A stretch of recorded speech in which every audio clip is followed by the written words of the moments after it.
La lavadora en casa la pongo yo. Jo. Ella.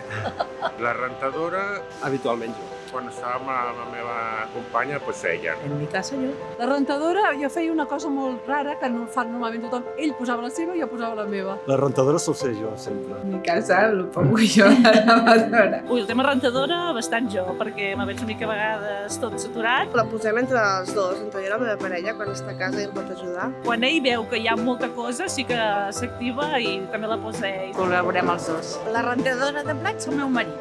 És la seva especialitat. En casa la pongo jo. I l'altra rentadora, jo. A casa meva també poso la rentadora jo. Normalment ho faig jo, encara que a vegades el meu home també m'ajuda.